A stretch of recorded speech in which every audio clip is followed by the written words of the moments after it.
தமிழக அரசியல் வரலாற்றில் இதுவரை கண்டிராத ஒரு மாபெரும் திருப்புமுனையாக 2026 சட்டமன்ற தேர்தல் முடிவுகள் வெளியாகியுள்ளன.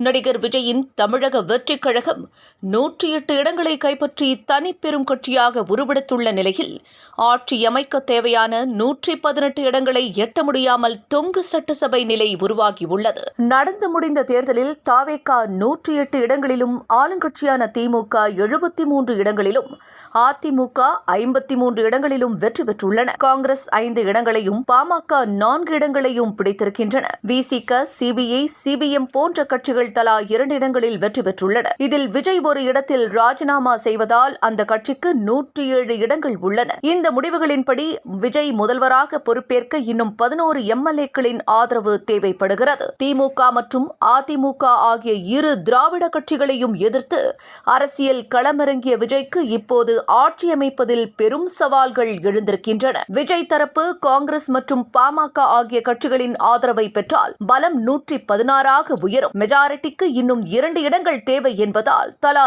2 இடங்களை வைத்துள்ள விசிக அல்லது இடதுசாரி கட்சிகளின் ஆதரவை நாட வேண்டிய சூழல் உள்ளது. இருப்பினும் கொள்கை ரீதியாக மாறுபட்ட பல சிறிய கட்சிகளை இணைத்து ஆட்சி நடத்தினால் அது எந்த நேரத்திலும் கவிழக்கூடும் என்ற அச்சம் அரசியல் விமர்சகர்களிடையே எழுந்திருக்கிறது.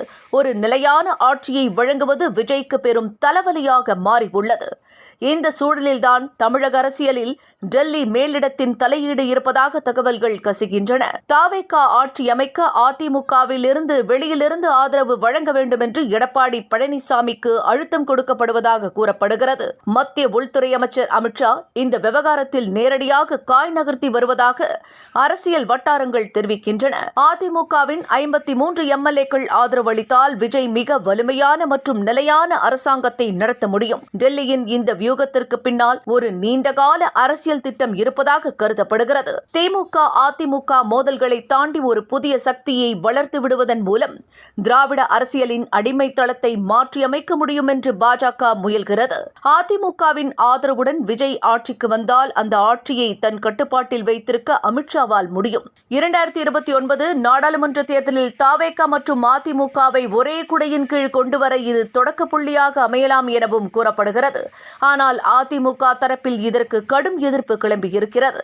நாங்கள் 3வது இடத்திற்கு தள்ளப்பட்டுள்ள நிலையில் புதிய கட்சிக்கு ஆதரவு அளிப்பது கட்சியின் எதிர்காலத்தை பாதிக்கும் என 2ஆம் கட்ட தலைவர்கள் கருதுகின்றனர். இருப்பினும் டெல்லியின் பிடி இறுகினால் இபிஎஸ் என்ன முடிவை எடுப்பார் என்பது $1 மில்லியன் கேள்வியாக உள்ளது.